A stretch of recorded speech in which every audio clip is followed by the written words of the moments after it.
50대 후반의 여성이에요.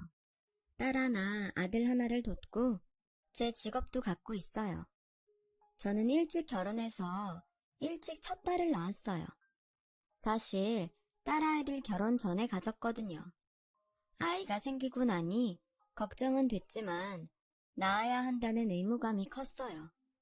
그래서 생각보다 더 빨리 결혼을 하게 된 거죠. 남편은 대학원생이었고 저는 대학을 갓 졸업했었어요. 저희 두 사람은 대학 연합 모임에서 만났어요. 시어머니는 몇 년 전 돌아가신 시아버지한테 받은 땅을 많이 갖고 있었고 부동산 투자로도 돈을 많이 번 사람이었어요. 제가 정식으로 인사하러 갔을 때 시어머니는 니네 친정이 사업하지 않았으면 난 이 결혼 절대 허락 안 했다. 그러니까 앞으로는 니네 친정이 우리 진성이 먹여 살려야 한다. 라며 너무 당당하게 요구하니 저도 모르게 오히려 기가 죽었어요. 또 제가 젊었을 때만 해도 혼전 임신을 하면 남자보다는 여자가 더 눈총을 받았거든요. 그래서 저도 남들 눈치를 많이 봤던 것 같아요. 친정엄마는 주변에서 알까봐 말조심을 많이 하셨지만 그래도 집에서는 저한테 따뜻하게 해주셨어요. 네가 아이를 낳겠다고 결심했으니까 엄마는 네 뜻 따라갈게. 결혼해서 아이 낳고 잘 살면 니네 시어머니도 뭐라고 못할 거야. 엄마, 내 편이 되어줘서 정말 고마워. 엄마 생각해서라도 잘 살게. 그렇게 저희는 결혼을 했고 신혼생활을 시작했어요. 그런데 시어머니는 정말 돈을 한 푼도 안 보내더라고요. 결혼 전 저한테 했던 말이 빈말이 아니었던 거죠. 남편은 공부하느라 아직 경제적 능력이 없었고 저도 임신을 해서 어디 취직하기가 쉽지 않았어요. 결국 저와 남편의 생활은 친정에서 책임지게 되었어요. 몇 달 동안이나 시댁에서 남편 학비조차 보내지 않고 친정에서만 저희에게 돈을 보내자 저는 화가 나더라고요. 어머니 진짜 당신 학비도 우리 집에서 대라고 하는 건 아니지? 등록금은 낼 때 되면 보내주시는 거지? 당신 친정에서 다 해주기로 얘기됐잖아. 무슨 소리야? 나는 그런 얘기한 적 없어. 우리 집 인사 왔을 때 다 된 얘긴데 이제 봐서 딴소리라면 어떡해. 그건 어머니가 그냥 한 말이지 내가 그러겠다고 한 게 아니잖아. 저는 시어머니 말 그대로 우리 집에서 모두 해줄 거라고 믿는 남편이 어이없었죠. 그런데 얘기를 들으니 미국에 있는 아주버니도 형님 친정에서 다 돈을 대서 박사가 됐다고 하더라고요.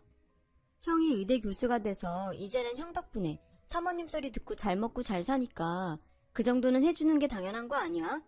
내가 박사 따고 교수 되면 우리 엄마가 아니라 당신이 사모님 소리 듣잖아. 정말 이상한 논리였어요. 그런데 시댁과 남편이 너무 당당하게 나오니까 그게 맞는 건가 하는 생각도 들고 제가 잘못하는 것 같은 느낌이 들더라고요. 아이 때문에 결혼했다고는 하지만 이왕 결혼한 거 다른 말 안 나오게 잘 살자는 생각도 강했어요.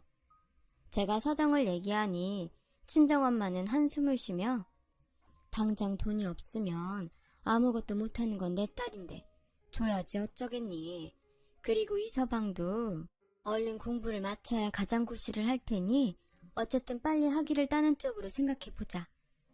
저는 정말 죄송하고 속이 상했어요. 남편이 나중에 직장을 갖게 되면 부모님한테 용돈도 많이 드리고 노후를 위해 통장이라도 만들어 드려야겠다고 생각했죠. 남편은 자기 학비가 친정에서 나온다는 걸 뻔히 알면서도 한 번도 고맙다는 말을 하지도 않았어요. 시어머니도 물론 한 번도 그런 말을 한 적이 없었죠. 오히려 시댁에 갈 때마다 저 들으라는 듯이 남편한테 니네가 나 죽고 땅이라도 물려받고 싶으면 지금 나한테 잘해. 부르면 제때제때 오고 나 살아있을 땐 내 돈 받을 생각하지 마라. 어차피 니들이 가져갈 거 아니냐. 라며 친정에서 생활비와 낭편 학비 받는 걸 불평이라도 할까봐 미리 입을 막더군요. 어쨌든 저는 그럭저럭 결혼 생활을 했고 만삭이 돼서 딸을 낳게 됐어요. 친정에서는 다들 좋아해줬지만 시어머니는 얼굴도 보이지 않았어요. 보다 못한 엄마가 남편한테 사돈은 얼마나 바쁘시길래 손녀딸이 태어났는데 아직까지 오지 않으시는 겐가? 벌써 내일 모레면 집에 가는데 제일 먼저 와보셔야 할 분이 사돈 아닌가? 그러자 시어머니가 다음날 저를 보러 와서는 우리 집 대 이어줄 남자애도 아니고 걔 집에 나오려고 기어이 우리 진성이랑 결혼한 거냐? 딸 낳아놓고 누워서 시어머니한테 울어아가라. 아주 유세를 떠는구나. 애 낳았다고 나한테 뭐 받을 생각하지 말고 알아서 잘 키워라. 마침 엄마가 자리에 없었으니 망정이지. 시어머니가 하는 말을 들었으면 아마 쓰러지셨을 거예요. 저는 아직 기운도 없고 배도 아파서 제대로 대답도 못했고 시어머니는 아기를 보자는 말도 없이 그냥 가버리셨죠. 남편이 뭐라고 했는지 모르겠지만 이럴 거면 괜히 말을 꺼냈다 싶었어요. 딸을 낳고도 저희 집 생활은 거의 친정에서 책임져 주다시피 했어요. 심지어 딸의 돌잔치를 하는데도 시어머니는 선물 하나 보내지를 않더군요. 친정 부모님은 그동안 시댁에서 하는 걸 보고 다 포기하신 건지 시댁에서 누가 왔는지 뭘 보냈는지 묻지도 않으셨어요. 저는 아이 도이 지나고 뭐라도 해야겠다고 생각해서 일자리를 알아봤어요. 친정에서는 늘 말없이 돈을 보내줬지만 더는 미안해서 받기만 할 수 없었어요. 다행히 제가 디자인학과를 나온 걸 인정받아 패션 회사에 취직이 됐어요. 남편은 저보다 늦게 학교를 갈 때가 많아서 제가 출근할 때 같이 아침을 먹고 아이를 챙기다가 제가 집에 오면 학교 도서관을 가거나 방에서 밤 늦게까지 공부를 했어요. 그렇게 몇 달을 지냈는데 시어머니가 주말도 아닌데 갑자기 집에 오라고 부르셨어요. 시아버지 제사도 아니고 기념일도 아닌데 평일에 부르는 게 영 마음이 찝찝했지만 퇴근하자마자 시댁에 갔죠. 그랬더니 시어머니는 현관에 올라오지도 못하게 하고 저한테 찬물을 끼얹었어요. 너는 내 아들을 애나 보는 식모 만들려고 작정했냐? 왜? 니네 친정에서 이제 돈 못 준다고 하니? 그래서 네가 돈 벌면서 내 아들 찬밥 신세 만든 거니? 어머니, 그게 아니에요. 저희 부모님 그런 말씀 안 하셨어요. 제가 계속 돈 받기 죄송해서 회사에 취직한 거예요. 그리고 자기 아이 돌보는 게 식모라뇨. 그런 말씀 마세요. 저도 일한다고 그 사람한테 소홀히 한 적 없어요. 진성이가 애를 보게 만든 것부터가 소홀한 거야. 친정에서 돈 안 준다고 한 거 아니면 당장 회사 그만둬라. 여자가 돈 좀 번다고 지 남편 우습게 알고 돌아다니기 시작하면 그 집안 콩가루 되는 거 순식간이야. 막말로 돈이 없으면 맹물 끓여서 된장 멀겋게 풀어서 먹으면 될 일이지. 니네 수준에 맞게 살아. 쓸데없이 밖으로 놔둘 생각하지 말고. 너 나중에 내 땅 손바닥만큼이라도 받고 싶으면 내 말대로 해. 저는 너무 충격을 받아서 물을 닦지도 못한 채 덜덜 떨며 집으로 왔어요. 아이는 혼자 거실에서 울고 있었고 남편은 방에서 세상 모르고 자더군요. 남편을 깨우니 제가 왜 젖었는지 묻지도 않고 늦었다며 짜증을 냈어요. 저는 아이를 안고 달래면서 숨죽여 울었어요. 그때는 정말 어떻게 하면 좋을지 모르겠더라고요. 저는 결국 회사를 그만두고 엄마에게 사정을 얘기했어요. 회사 다니면서 집안일 한다는 게 어디 쉽겠니? 그러니 결혼하면 회사를 관두는데 너는 거꾸로 했으니 힘들었겠지. 아버지는 뭐라고 안 하실 테니까 걱정하지 마. 엄마, 미안하고 고마워. 내가 다민이 아빠 박사만 따면 다시 일할게.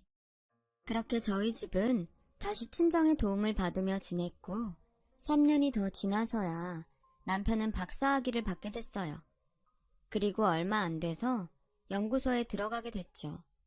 저는 이제 됐다 싶어서 한숨 돌렸어요. 더는 친정에 손을 벌리지 않아도 되니까요. 그때 친정아빠 사업이 좀 어려워서 저희한테 돈 보내는 게 힘들다는 걸 저도 알고 있었기 때문에 더더욱 잘 됐다고 생각했죠. 친정 부모님은 그런 얘기는 안 하시고 잘 됐다며 축하해 주셨어요. 그리고 시댁에 남편과 갔는데 시어머니가 이러는 거였어요. 니네 친정에서는 진성이한테 뭐 해준다고 안 하니? 네? 뭘 해주다니요? 그게 무슨 말씀이세요? 그럼 사위가 번듯한 직장에 들어갔는데 아무것도 안 해주신다는 거냐? 아무리 못해도 차 한 대는 뽑아줘야지. 어머니, 그동안 친정에서 저희 때문에 쓴 돈이 얼만데요. 그냥 축하만 해주셔도 감사하죠. 장사밖에 할 줄 모르는 니네 친정이 정상적으로 한국 최고의 정책연구소에서 일하는 사위를 쳐다나 받겠니? 게다가 나 죽으면 물려받을 땅하고 재산이 얼만데 아이고 감사합니다 하고 100번 절을 해도 모자랄 판에 그게 무슨 소리냐?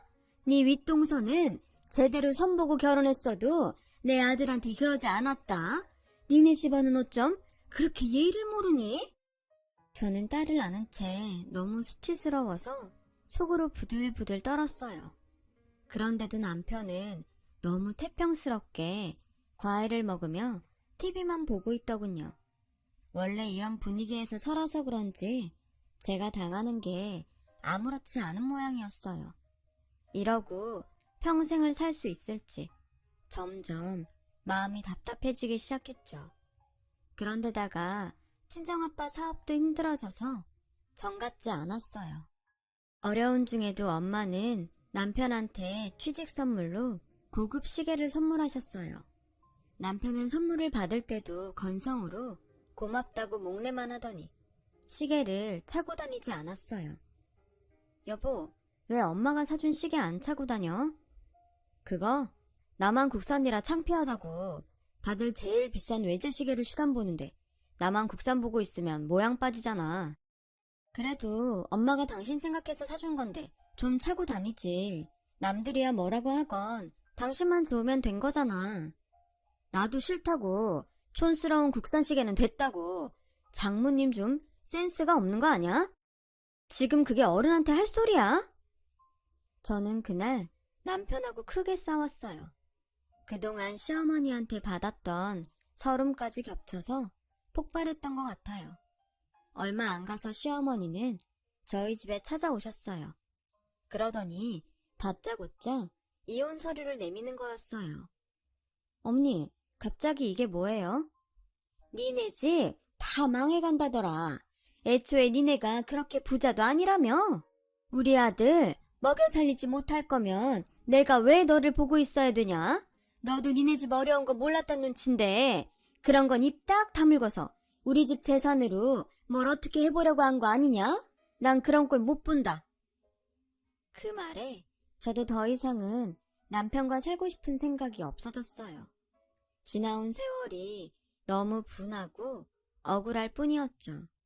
하지만 남편을 고소한다던가 위자료를 청구할 생각을 전혀 못했어요.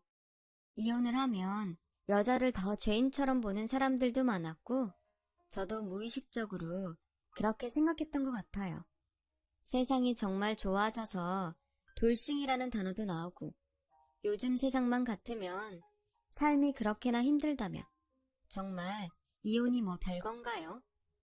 저는 친정의 경제 사정을 솔직하게 말하지 않고 남편 덕을 보려고 했다는 시어머니의 억지와 함께 거의 쫓겨나듯 아이와 함께 그 집을 나왔어요.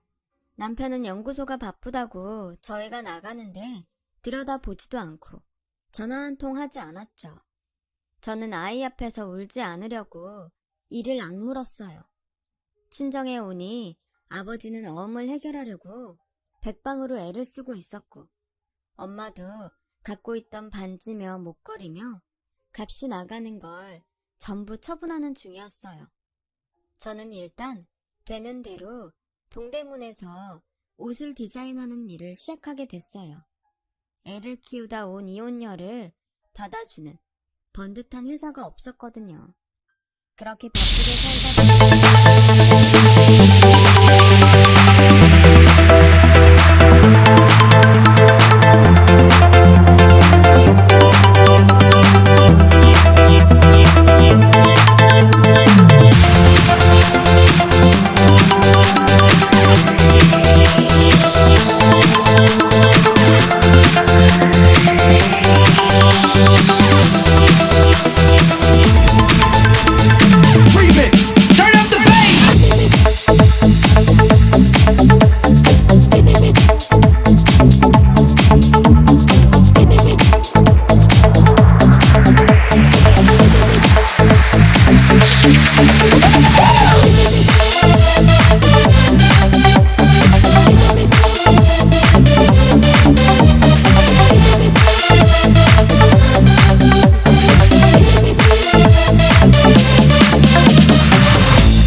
누가 급하게 들어오더군요.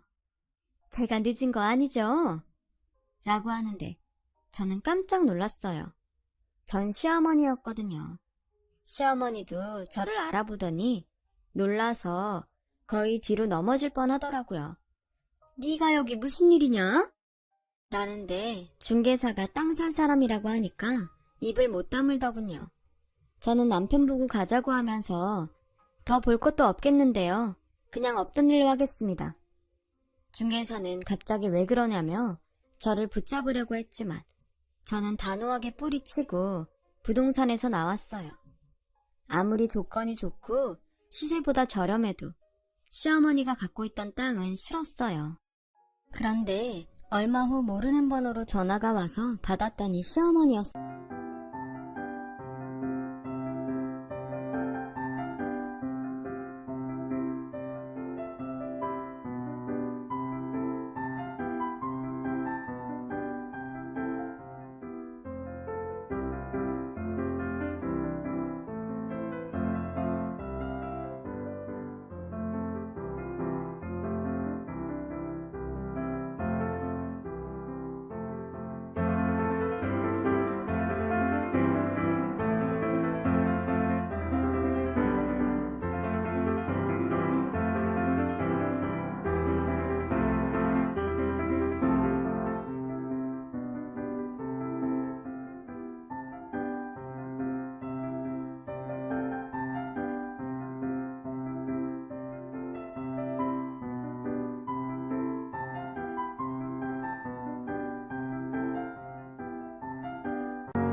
없어요. 내가 그동안 다민이 보고 싶어도 말을 안 하고 있었는데 이제 좀 만나야 될 것 같다. 이제 와서 왜요? 전에는 아들이 아니라고 거들떠 보지도 않으셨잖아요. 그런 말이 어딨냐? 내 손녀인데 왜 안 보고 싶겠어? 저는 고민이 됐어요. 저한테는 원수보다 못한 사람이지만 딸한테는 친할머니였으니까요. 저는 딸의 의견이 더 중요하다는 생각이 들어서 조심스럽게 물어봤죠. 그렇게 날 보겠다고 하면 만나볼게. 별일 없을 거야. 라고 어른스럽게 말했지만 저는 걱정이 됐어요. 혹시라도 못된 말을 하면 어쩌나 싶어서 딸한테 시어머니가 보자고 했다는 말을 한 게 후회되는 마음도 생기더라고요. 저는 결국 친정 엄마에게 이 일을 털어놓았어요. 아니, 어떻게 그렇게 또 만날 수가 있니? 정말 세상 좁구나. 그래도 너무 걱정은 하지 마. 다민이 똑똑하잖아. 무슨 말을 들어도 당하고 있지만은 않을 거야. 그 여자도 설마 다민이가 자기 핏줄인데 심한 말을 하겠니? 라고 하셨지만 그래도 불안하더라고요. 그래서 딸한테 같이 가자고 했죠. 엄마, 할머니가 나만 보자고 했다며 나 혼자 갔다 올게. 그래도 엄마가 같이 가야지. 어떻게 너만 내보내. 나 어린애 아니야. 괜찮아. 만나고서 전화할게. 라고 했지만 저는 몰래 따라가서 카페 구석에 앉아 있었어요. 조금 있으니 시어머니가 들어와 딸과 만나더군요. 시어머니는 딸의 등을 쓰다듬으며 음료수를 시켜 자리에 앉더니 본격적으로 본색을 드러냈어요. 너는 누가 뭐래도 우리 이씨 집안 핏줄이야. 니네 엄마랑 살아도 그 집안 식구 아니라고. 다민이 공부 잘한다며? 공부 잘해서 출세하고 그러면 네가 그동안 아빠한테 못한 거 다 갚으면서 살아야 된다. 아빠한테 잘해야지 네가 잘 되는 길이야. 그러니까 지금도 네가 아빠를 위해서 할 수 있는 일을 해야 돼. 저는 분노가 치밀었어요. 예전에 저한테 했던 말이랑 똑같은 말을 제 딸한테도 하고 있었으니까요. 너무 열받아서 쫓아가서 한마디 하려는데 딸아이가 저는 전화 잘하고 살게요. 아빠 인생은 아빠가 책임져야죠. 아빠도 그동안 제 인생 책임 안 졌잖아요. 아빠한테 그런 말이 어딨어? 아무리 그동안 아빠랑 안 살았어도 네 아빠야. 니네 엄마가 그렇게 교육시켰니? 네가 잘 되면 딸이 돼서 당연히 아빠를 챙겨야지. 안 그래? 라는 말에 제가 자리에서 일어나 막 쫓아나가는데 그건 말이 안 되죠. 라는 친정엄마 목소리가 들렸어요. 엄마는 언제 들어왔는지 딸 손을 꾹 잡고 옆에 서 계셨어요. 시어머니는 놀라서 엄마를 쳐다보다가 일어나더군요. 오늘 다민이만 나온 줄 알았는데 어떻게 오셨어요? 아무려면 제가 우리 귀한 손녀를 험한 사람 만나는데 혼자 내보내겠어요. 친할머니를 험한 사람이라니 평소에도 그런 식으로 교육시켰나 보죠? 친할머니도 할머니다워야죠. 이렇게 애한테 다짜고짜 자기 아빠를 챙기라고 윽박지르는 게 무슨 할머니인가요? 애 한번 따뜻하게 안아준 적도 없으면서 이제 와서 핏줄 타령은 되게 하시네요. 아들 낳아놓고 왜 그 책임을 자꾸 다른 사람한테 지우려고 해요? 그쪽 아들 귀하면 그쪽이 끝까지 책임지고 살면 되겠네요. 어린 학생한테 성공하면 아빠를 책임지라니 그게 어른이 돼가지고선 할 말입니까? 아이 앞에서 못하는 말씀이 없으시네요. 저를 그렇게 못된 할머니 만들고 싶으시면 할 말은 없지만요. 그리고 제가 틀린 말 한 것도 아니잖아요. 요즘 애들을 너무 오냐오냐 키우니까 효도라는 것도 모르고 지 귀한 줄만 아는 거예요. 저는 더 이상 못 참고 말도 안 되는 소리 그만하세요. 지금 누구 앞이라고 그런 소리를 하는 거예요? 우리 집 어렵다는 소리 듣고 다짜고짜 이혼하라면서 나랑 다민이 내보냈으면서 뭐가 어쩌고 어째요? 내가 진짜 애 앞에서 이런 말까지 안 하려고 했는데 댁한테 휘둘려서 당신 아들 학비까지 대가며 살았던 거 지금까지도 후회하고 있다고. 애를 오냐오냐 키웠다고? 그럼 내 귀한 새끼 오냐오냐 키우지. 지 아빠한테 못한 거 갚으라고 하면서 키워야 되나? 지한테 해준 것도 하나 없는 아빠가 너무 뻔뻔한 거 아니야? 양육비 한 번 보낸 적 없고 여태까지 보자고 한 적도 없으면서. 라고 하자 주변에서 시어머니를 다들 흐끈거리며 보더라고요. 저는 딸하고 엄마를 붙잡고 밖으로 나가자고 했어요. 그러자 시어머니는 급하게 저희 앞을 막아서더군요. 그러지 말고 얘기 좀 하자. 내가 다민이한테 그런 말을 한 건 우리가 지금 정말 어려워서 그래. 그리고 우리 땅 사기로 한 거 좀 더 값을 쳐주고 사면 안 될까 해서. 저와 엄마는 너무 기가 막혀서 말도 안 나왔어요. 제가 막 뭐라고 쏘아 붙이려는데 딸이 먼저 할머니, 그런 걸로 더 이상 엄마 괴롭히지 마세요. 저도 할머니가 제 손녀라고 안 좋아하고 엄마 힘들게 한 거 다 알아요. 아빠는 엄마 편 한번 들어준 적 없었고요. 그런데 제가 왜 그런 아빠를 위해서 뭘 해야 돼요? 그리고 저 아빠 따로 있어요. 변호사 아빠요. 한 번만 더 엄마 힘들게 하면 우리 아빠한테 다 말해서 법적으로 할 테니까 그렇게 아세요. 라고 하자 시어머니는 저를 붙잡고 얘, 우리 좀 살려줘. 그 땅 지금 못 팔면 우리 큰일 난다. 마지막 남은 재산인데 제발 좀 도와줘. 이것 보세요. 우리 딸이 당신 필요할 때마다 돈 대주는 은행입니까? 이제 그만하세요. 라고 엄마가 말하자 그제야 저를 놓아주더군요. 알고 보니 큰며느리가 미국에서 들어와서 시어머니 비위를 맞추고 온갖 애교를 부려서 자기들 몫을 미리 상속받았대요. 그리고 자기 앞으로 전부 돌린 다음에 싹 다 현금으로 바꿔서 전부 들고 혼자 해외로 도망갔다고 해요. 엎친 데 덮쳤다고 시어머니는 기획부동산에 걸려서 빚이 엄청나게 늘었다고 하더군요. 지금 살고 있는 집도 잘못될 수 있어서 얼마 남지 않은 땅들을 당장 팔지 못하면 길거리로 나앉게 생겼다는 거였어요.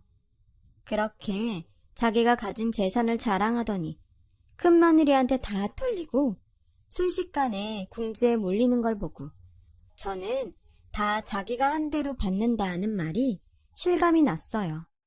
시어머니가 자꾸 저와 딸한테 전화하고 못살게 굴자 남편은 접근 금지 명령서를 받아서 더는 찾아오지 못하게 했어요. 그 후 한참을 소식도 모르고 살았는데 얼마 전 우연히 시어머니가 큰 며느리도 잡지 못하고 빚도 못 갚았다더라고요. 있던 집도 빼앗기고 반지하 월세로 옮겨서 전 남편이 버는 돈으로 빚을 갚으며 계속 어렵게 산다는 얘기를 들었어요. 저는 제 일을 최선을 다해 나가고 있어요. 남편과 아이들도 잘 지내고요. 아버지도 안정적으로 사업을 잘하고 계세요. 그리고 아무리 힘들어도 남한테 피눈물 나게 하지 않으려고 해요. 저도 그 일로 배운 게 있으니까요. 더 훌훌 털고 남은 인생 정말 잘 살아보려고요. 끝까지 들어주신 분들 정말 감사하고요. 모두 행복하시고 좋은 일만 있었으면 좋겠어요. 그럼 다들 건강하세요.